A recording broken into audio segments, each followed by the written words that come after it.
जो पंजाब के अंदर एक दलित मुख्यमंत्री बना वो बाबा साहब के रिजर्वेशन की वजह से। कहीं मंत्री, मुख्यमंत्री, कहीं सांसद, विधायक अगर बन रहे हैं तो वो बाबा साहब के रिजर्वेशन की बदौलत बन रहे हैं। तो बाबा साहब ने कहा है कि मुझे अगर जो सबसे ज्यादा धोखा दिया वो पढ़े लिखे लोगों ने दिया है, और वो पे बैक टू सोसाइटी नहीं करते, समाज का काम नहीं करते, चमचे की अपनी कोई विचारधारा नहीं होती। मिट्टी में मिला देंगे बीजेपी को। 5वीं बार प्रधानमंत्री बनाने के लिए जुड़ा है। देश के अंदर ब्राह्मणवाद फैलाया जा रहा है। टीवी पर मनुवादी मीडिया के द्वारा गन्ना सेठों का माल खा रहे टीवी वाले। अमीर आदमी को केवल भरने पे लगी है बीजेपी पार्टी। इतने लोग यहाँ से भाग गए पैसा लेकर के, क्या आज तक पता लगा? नहीं। और दिन दहाड़े वहाँ पर रेप हो रहे हैं, बलात्कार हो रहे हैं, अपहरण हो रहे हैं, गुंडागर्दी हो रही है।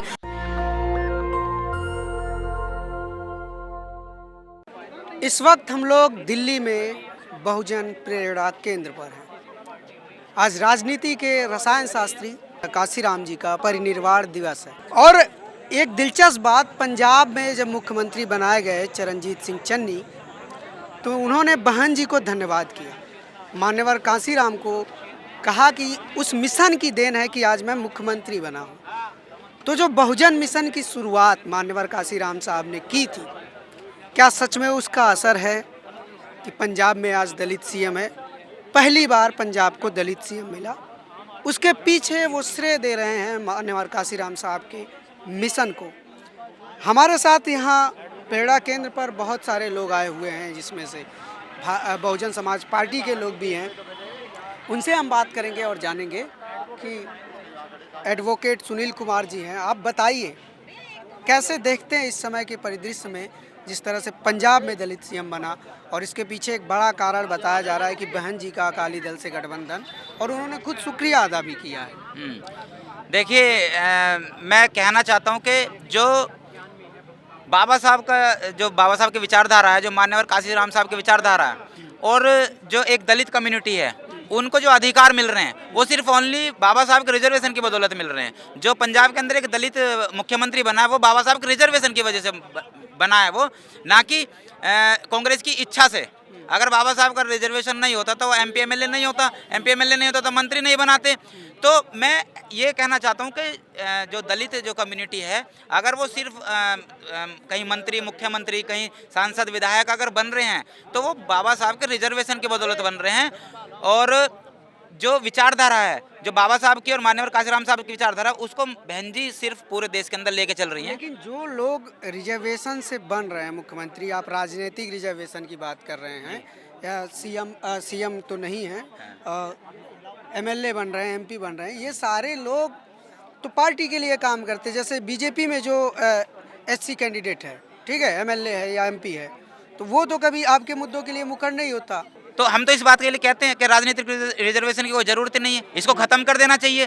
क्योंकि जब लोग विचारधारा से नहीं जुड़ते तो वो काम नहीं करते। बाबा साहब ने कहा है कि मुझे अगर जो सबसे ज्यादा धोखा दिया वो पढ़े लिखे लोगों ने दिया है, और उसमें एमपी एमएलए भी हैं जो दूसरी पार्टी में जाते हैं तो उनकी विचारधारा से जुड़ के जाते हैं, अपनी विचारधारा को छोड़ देते हैं, और वो पे बैक टू सोसाइटी नहीं करते, समाज का काम नहीं करते। तो ऐसे एमपी एमएलए का कोई फायदा नहीं है, क्योंकि अभी भी संसद के अंदर 114 कुछ लगभग सांसद बैठे हैं। जब दलितों की कहीं बात आती है, कहीं अत्याचार होते हैं, बहन बेटियों के रेप होते हैं, तो उनको कोई मतलब नहीं है। वो बाहर आके नहीं आवाज उठाते, ना वो बोलते, संसद में भी आवाज नहीं उठती, संसद में भी नहीं उठाते, बाहर भी नहीं उठाते, कोई एजिटेट भी नहीं करते। तो उनको जरूरत नहीं है, क्योंकि वो जो चमचे हैं ना, जो मान्यवर काशीराम साहब ने लिखी है चमचा युग, तो वो वही वाले चमचे हैं कि उसकी विचारधारा से जुड़ जाते हैं। चमचे की अपनी कोई विचारधारा नहीं होती।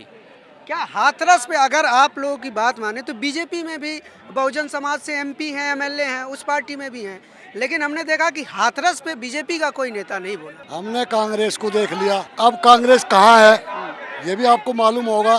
कांग्रेस भी गई, अब बीजेपी को देख रहे हैं हम। मिट्टी में मिला देंगे बीजेपी को, और बहन मायावती जी प्रधानमंत्री बनेगी देश की, ये मैं दावा करता हूँ। दावा कैसे? अरे हम बनाएंगे, हम बहुजन समाज पार्टी बनाएगी, बस इससे ज्यादा और कुछ भी नहीं। यह भाजपा की तानाशाही से और इसकी मार से, लिंचिंग से बहुत दुखी हो चुका है।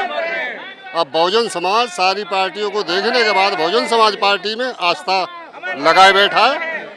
इसलिए पहले 5वीं बार मुख्यमंत्री बहन जी को बनाया जाएगा यूपी से, उसके बाद 2022 के चुनाव में बहन जी आ रही हैं। 2022 के चुनाव में बहन जी पहले से ज़्यादा सीटों के साथ आ रही है और ये मैं नहीं कर रहा हूँ, आज के देश में सर्व समाज इस बात को कह रहा है। आजकल ब्राह्मण, जाट, कुर्मी, ठाकुर, ओबीसी के जाट लोग, ब्राह्मण इतनी तादाद से आज बहुजन समाज पार्टी को 5वीं बार प्रधानमंत्री बनाने के लिए जुड़ा है। इतना 2007 में भी कभी नहीं जुड़ा था। पर टीवी चैनल तो दिखा रहा है कि योगी जी दोबारा आ रहे हैं। योगी जी कहीं भी नहीं आ रहे। इस देश के अंदर ब्राह्मणवाद फैलाया जा रहा है, बिल्कुल भी। अब जो भी आ रहा है इस टाइम बहन जी की सरकार आएगी, इस देश के अंदर आएगी, वो सबको साथ लेके चल रही है। एक पहली सरकार है इस देश के अंदर जो हर आदमी को साथ लेके चलती है, हिंदू, मुस्लिम, सिख, ईसाई, सब है, सब भाई भाई। लेकिन मैं कह रहा हूँ टीवी तो दिखा रहा है कि टीवी पर मनुवादी मीडिया के द्वारा गन्ना सेठों का माल खा रहे टीवी वाले, गन्ना सेठों का माल खा रहे। चैनल कहता है कि योगी राज में सब ठीक है, लेकिन मैं कहता हूँ योगी राज में जितने दुर्घटनाएं हुई हैं, जितना बलात्कार हो रहा है, जितने लोग पीड़ित हैं, उतना किसी भी समय में नहीं हुए। बहन जी का राज था कि लोग कांपते थे। आज बहन जी के भय से, पहले भय इतना था बहन जी का कि लोग दुराचारी करने से डरते थे, लेकिन आज भय मुक्त है। आज योगी राज में सब मस्त हैं, कहते विकास की गंगा बह रही है। अरे सारे लोग जो है सिलेंडर बढ़ा दिए, गैस पे देखो इतनी मारामारी हो रही, जीएसटी लाया, सब कुछ प्रधानमंत्री करा, लेकिन इस देश की हालत खस्ता कर दिया। गरीब गरीब होता जा रहा है, अमीर आदमी को केवल भरने पे लगी है बीजेपी पार्टी। ताकत किसको दे रही है बीजेपी? अमीर आदमियों की दे रही है। जैसे अडानी हुआ, अंबानी हुआ, इतने लोग यहाँ से भाग गए पैसा लेकर के, क्या आज तक पता लगा? नहीं। ये मोदी खुद आठ किसानों को समाज पार्टी एक ऐसी सरकार है जो उत्तर प्रदेश का संपूर्ण विकास किया और बहुजन समाज पार्टी के माध्यम से बहन कुमारी मायावती जी के नेतृत्व में वो विकास की गंगा बही और सभी सर्व समाज के लोगों को न्याय मिला। गुंडागर्दी जड़ से खत्म हुई और गुंडों को, बड़े बड़े गुंडों को जेल में डाल दिया गया।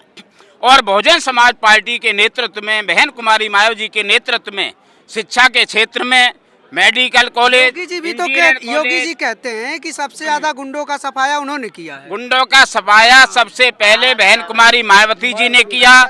उन्होंने चाहे कोई योगी जी ने नहीं किया, योगी जी ने बढ़ावा मिला। हाथरस कांड है, हाथरस कांड दिन दहाड़े हुआ, रात को जलाया गया, उसको लड़की को कोई न्याय मिला, परिवार को न्याय नहीं मिला और दिन दहाड़े वहाँ पर रेप हो रहे हैं, बलात्कार हो रहे हैं, अपहरण हो रहे हैं, गुंडागर्दी हो रही है। आज भी आए, यानी 2 दिन पहले ही और 8 किसानों की निर्मम हत्या की गई। किसके द्वारा की गई? भारतीय जनता पार्टी के जो मंत्री हैं, उनके बेटे हैं, उन पे बेलगाम होकर के गाड़ी चढ़ा दी गई। किसान अन्नदाता है इस देश के। जब तक किसान मजदूरों को न्याय नहीं मिलेगा, गरीब लोगों को न्याय नहीं मिलेगा और देश का विकास नहीं हो सकता। आप लोग किसान आंदोलन के बारे में क्या सोचते हैं? बहुजन समाज पार्टी ने किसानों की जो जायज मांगे हैं, वो चाहते हैं कि हमें अपनी उपज का उचित मूल्य मिलना चाहिए हैं। आज जो उससे पहले मात्र 90 रुपया लीटर यानी जो किलो था, यानी सरसों का तेल था, जब किसानों से वही यानी सरसों उद्योगपतियों के भंडारों में चली गई तो आज 2 से 10 रुपया किलो और सरसों का तेल मिल रहा है। और लोगों से हम बातचीत करते हैं। आप बताइए, क्या टीवी अखबार ये लगातार दिखा रहा है कि बीएसपी की नहीं सरकार बन पा रही, बीएसपी तीसरे नंबर पर है? बीएसपी आज देश के अंदर पहले नंबर पे, बीएसपी पहले नंबर पे। इस देश के अंदर अगर कोई भी सरकार आएगी तो बहुजन समाज पार्टी की सरकार आएगी। अफवाहों से कुछ नहीं होता, झूठी अफवाहें, एलिगेशन एक दूसरे की पार्टी लगाती है और ये काम बीजेपी का और अब आम आदमी का भी और कांग्रेस का शुरू से रहा है। ये आप ध्यान में रख के चलें। उत्तर प्रदेश के अंदर बहन कुमारी मायावती की बीएसपी की सरकार बनने वाली है और दिल्ली के अंदर भी, जहां तक मेरा ख्याल है, दिल्ली के अंदर भी मिली जुली सरकार बनेगी। आम आदमी की सरकार क्लियर नहीं बन सकती। यहाँ भी हम इंटर पहले भी हमने किया था, हमारी 17 सीटें थी, 2 विधायक थे, 17 हमारे निगम पार्षद थे और अब की बार हमारा 50 सीटों का आंकड़ा है। कितनी सीटें यूपी चुनाव में? बहुजन समाज पार्टी 23% पहले चुनाव में थी, 23%। आज 13% हमें ब्राह्मणों का समर्थन मिल रहा है, किसानों का समर्थन मिल रहा है, अन्य गरीब लोगों पर जो शोषण हो रहा था उनका समर्थन मिल रहा है। तो आज बहुजन समाज पार्टी उत्तर प्रदेश में बहन कुमारी मायावती के नेतृत्व में 35% वोट ले रही है और 35% वोट का मतलब है कि हम 300 का आंकड़ा पार कर रहे हैं। बहुजन समाज पार्टी की सरकार बनने से कोई नहीं रोक रहा है और उसमें चाहे एनडीटीवी है, इंडिया टीवी है, एबीपी न्यूज है, सारे बहुजन समाज पार्टी को आगे दिखा रहे हैं। 222 सीटें तो वही दिखा रहे हैं। जब पहले सरकार बनी थी 2007 के अंदर, तो कितनी यानी 50 सीट बहुजन समाज पार्टी की दिखाई जा रही थी और हमारी कितनी आई थी? 206 सीटें आई थी। तो मीडिया, गोदी जो मीडिया है, जो उद्योगपतियों का मीडिया है, सरकार ने जो मीडिया खरीद रखा है, वो बहुजन समाज पार्टी को दिखाते नहीं है, क्योंकि वो गरीबों की पार्टी है, गरीबों के चंदे से पार्टी चल रही है भाई। और जो कांग्रेस है, भारतीय जनता पार्टी है, बड़े बड़े उद्योगपति अंबानी संगानी के पैसे से यानी सरकार चलती है और उसने पूरी मीडिया को, देश के मीडिया को खरीद रखा है। तो बहुजन समाज पार्टी की जो लाखों की संख्या में 75 जिलों में आज जो प्रबुद्ध सम्मेलन हुए, ब्राह्मणवादियों के सम्मेलन हुए, सतीश मिश्रा जी के नेतृत्व में हुए, कितने गोदी मीडिया ने दिखाया है, कितने यानी बड़े बड़े यानी जो टीवी चैनल थे उन्होंने दिखाया है। 75 जिलों में माने लगता है जो आज तक कोई पार्टी, चाहे वहाँ पर और भी पार्टी हैं सत्ताधारी हैं, किसी जिले में यानी जो सम्मेलन हुए उसमें कुर्सी खाली पड़ी थी। तो बहुजन समाज पार्टी के नेतृत्व में ब्राह्मण समाज क्यों जुड़ रहा है? क्योंकि ब्राह्मण समाज को भी दलितों के साथ साथ में उत्तर प्रदेश में इस सरकार ने, जो योगी की सरकार है, भारतीय जनता पार्टी की सरकार है, उद्योगपतियों की सरकार है, ब्राह्मण आपसे क्यों जुड़ेगा? ब्राह्मण को जो 2007 में बहुजन समाज पार्टी की सरकार बनी थी उसको न्याय मिला था, उसको न्याय मिला था। कई कॉलेज ऐसे जिसमें संस्कृत नहीं पढ़ाई जा रही थी, टीचर नहीं थे, बहन जी ने वो संस्कृत यानी खोलने का काम किया, टीचर लगाने का काम किया। और जो बहुजन समाज पार्टी में जो ब्राह्मण समाज के 46 लोग एमएलए बने थे, सबको यानी सम्मानित पद दिए गए, कहीं जुल्म अत्याचार नहीं हुआ, किसी के साथ नहीं हुआ। ब्राह्मण समाज, उसके अंदर 12 ब्राह्मण समाज के मंत्री बनाए गए थे। पहली बार बहन जी मायावती बहन जी ने जो सम्मान दिया ब्राह्मणों को दिया, बीएसपी सरकार बनी तो ब्राह्मण पूरे 1 दर्जन ब्राह्मण को उनको कैबिनेट मंत्री बनाया था उत्तर प्रदेश के अंदर। तो ब्राह्मण क्यों नहीं जुड़ेगा? एक ब्राह्मण ही तो ऐसा है, ब्राह्मण को वहाँ पर बीजेपी तो लूटती है उनके नाम पे। एक जो समाज, जो बहुजन समाज पार्टी लूटती है, उनको जाति पाति के नाम पे लूटती है उनको। राम मंदिर के नाम पे जगह जगह चंदा इकट्ठा करके ब्राह्मण समाजों पर समाजों सारे समाज का पैसा लूटने का काम क्या करते हैं बीजेपी ने किया।